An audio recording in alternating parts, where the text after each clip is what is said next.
AV news కి స్వాగతం. మహబూబాబాద్ జిల్లా తొర్రూరు పట్టణ కేంద్రంలోని స్థానిక విశ్రాంతి భవనంలో విద్యార్థి జేఏసీ ఆధ్వర్యంలో ఏర్పాటు చేసిన మీడియా సమావేశంలో తెలంగాణ విద్యార్థి జేఏసీ ప్రతినిధులు రాయశెట్టి ఉపేందర్, పల్లె కుమార్, ఎండి అమీర్, పంతం సురేందర్, బంధు మహేందర్, వెలిశాల శ్యామ్, వెల్తూరి మల్లేష్, ముఖ్య దుర్గయ్య, అలాగే తండా సురేష్లు పాల్గొని సంయుక్తంగా మాట్లాడుతూ ముఖ్యమంత్రి రేవంత్ రెడ్డి ఎన్నికల ముందు ఇచ్చిన హామీ మేరకు ఉద్యమకారులను గుర్తించేందుకు కేశవరావు నేతృత్వంలో కమిటీ ఏర్పాటు చేయడాన్ని స్వాగతిస్తున్నామని తెలుపుతూ తెలంగాణ కోసం తమ విలువైన చదువులను, జీవితాన్ని త్యాగం చేసి పాయింట్-ఓవర్లో అక్రమ కేసులు సైతం లెక్క చేయకుండా జైళ్లలో వేసిన కొదమ సింహాల్లో కొట్లాడిన విద్యార్థి ఉద్యమకారులు తెలంగాణ రాష్ట్ర ఏర్పాటు అయిన తర్వాత 10 ఏళ్లు దాటినా కూడా ప్రభుత్వం ఆదరణ లేక తీవ్ర ఇబ్బందులు పడుతున్నామని, రాష్ట్ర ప్రభుత్వం ఇప్పటికైనా విద్యార్థి ఉద్యమకారులను గుర్తించి ప్రభుత్వం ఆదుకోవాలని కోరారు.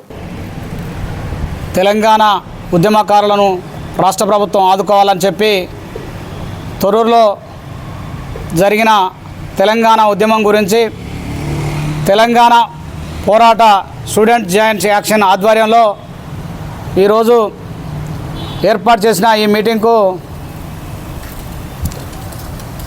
ఏదైతే రాష్ట్ర ప్రభుత్వం గత ఎన్నికల మేనిఫెస్టోలో తెలంగాణ ఉద్యమకారులను ఆదుకుంటామని చెప్పి ఎన్నికల మేనిఫెస్టోలో పెట్టిందో ఆ రకంగా తెలంగాణ ఉద్యమకారులను గుర్తించి ఆదుకొని మరి వారికి 250 గజాల ఇంటి స్థలాన్ని, అదేవిధంగా ఇంటి నిర్మాణానికి 5 లక్షల రూపాయలు ప్రభుత్వం ఇవ్వాలని చెప్పి, ఉద్యమకారులకు నెల 25,000 పెన్షన్ ఇవ్వాలని చెప్పి, అంతేకాకుండా తెలంగాణ ఉద్యమకారుల మీద ఉన్న కేసులను కూడా ఎత్తివేయాలని చెప్పి మేము తెలియజేస్తూ ఉన్నాం. తెలంగాణ రాష్ట్రం కోసం మరి నిరంతరం అల్పెరగని పోరాటం చేసినాం. ఈరోజు తొర్రూరు పట్టణ కేంద్రంలో జేఏసీలను ఏర్పాటు చేసుకొని సమైక్యాంధ్ర పాలనలో తెలంగాణకు జరుగుతున్న అన్యాయాన్ని, మోసాన్ని గుర్తించి నీళ్లు నిధులు నియామకాలనే స్లోగన్ తోటి యావత్ తెలంగాణ రాష్ట్రంలో ఉన్నటువంటి విద్యార్థి లోకం మొత్తం స్టూడెంట్ జాక్ పిలుపు మేరకు అనేక జేఏసీలను ఏర్పాటు చేసుకొని అప్పుడున్నటువంటి ప్రభుత్వం పైన విరోచిత పోరాటం చేయడం జరిగింది. ఆ పోరాట ఫలితం తెలంగాణ రాష్ట్రం ఏర్పడింది. అనేక అవమానాలు, అనేక చిత్కారాలు, అనేక ఒడిదొడుకులు, అనేక కేసులు మరి విద్యార్థి సంఘ నాయకుల మీద, విద్యార్థుల మీద పెట్టుకొని మరి నిరంతరం తెలంగాణ మా పోరాటం అని చెప్పి తెలంగాణ కోసం అనేక రూపాల్లో కొట్లాడడం జరిగింది. కేసులు వేసుకొని పోరాటం చేసినటువంటి ఉద్యమకారులను ఇంకా ఈ ప్రభుత్వం వచ్చినా కానీ ఇంతవరకు కూడా గుర్తించడం లేదు. మరి మీరు ఏదైతే ఎన్నికలు పెట్టిరో వెంటనే ఉద్యమకారులను గుర్తించి, ఈ ప్రాంతంలో జరిగినటువంటి ఉద్యమకారులను గుర్తించి వారికి భరోసా ఇచ్చి ఆదుకోవాల్సినటువంటి బాధ్యత ఈ రాష్ట్ర ప్రభుత్వమే ఉన్నదని చెప్పి మేము గుర్తు చేస్తూ ఉన్నాం. రాష్ట్ర ముఖ్యమంత్రి రేవంత్ రెడ్డి గారు గత ఎన్నికల ముందు ఏదైతే హామీ ఇచ్చిండో తెలంగాణ ఉద్యమకారులను గుర్తించి వారికి పింఛను మరియు 250 గజాల స్థలము, అదేవిధంగా అర్హులైన వారికి ఉద్యోగాలు, అదేవిధంగా ఆయన ఏదైతే హామీ ఇచ్చిండో ఆ హామీలను వెంటనే అమలు చేయాలని, అదేవిధంగా కేశవరావు కమిటీ తెలంగాణ ఉద్యమకారులను గుర్తిస్తూ కేశవరావు కమిటీ వేయడాన్ని మేము అందరం కూడా స్వాగతిస్తూ ఉన్నాం. తెలంగాణ ఉద్యమం కోసం అల్పెరగని పోరాటం చేసి అనేక త్యాగాలు చేసి ఇవాళ తెలంగాణ వచ్చినాక 10 సంవత్సరాల పాటు నిరుద్యోగులుగా మిగిలి జీవితాలు రోడ్డుపాలు కావడం జరిగింది. అనేక మంది జీవితాలు సర్వనాశనం కూడా చేసుకోవడం జరిగింది. కేసులు అయినాయి, బైండ్ ఓవర్లు, అనేక ఇబ్బందులు ఉన్నటువంటి తెలంగాణ ఉద్యమకారులను ప్రభుత్వం వెంటనే ఆదుకోవాలి.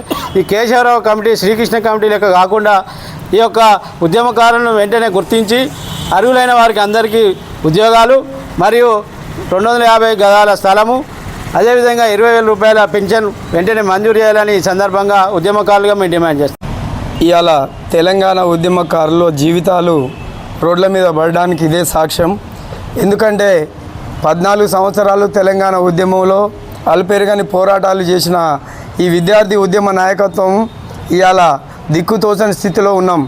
ఇవాళ ఈయనగాచి నక్కల పాలైనట్టు తెలంగాణ రాష్ట్రం వచ్చి ఎవరి గుమ్మాలకో న్యాయం చేసింది తప్ప బంగారు తెలంగాణను వాళ్ళ బతుకులను బాగు చేసిందే తప్ప తెలంగాణ ఉద్యమకారులకు మాత్రం ఏం చేయలేదని నేను సవినయంగా చెప్తున్నా. కాబట్టి ఇప్పటికైనా కమిటీల పేరుతో కాలయాపన చేయొద్దు.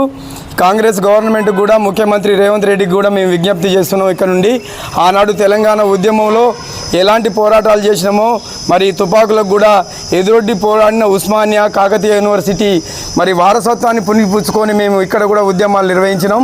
మరి అలాంటి ఉద్యమకారులను మరి గత బీఆర్ఎస్ ప్రభుత్వం 10 ఏళ్ళు మరి జాప్యం చేసి మరి మా బతుకులను రోడ్డు మీదకి ఈడ్చి వదిలిపెట్టింది. కాబట్టి వాళ్ళని చరిత్ర క్షమించకుండానే ఇలా పక్కకు పెట్టడం జరిగింది.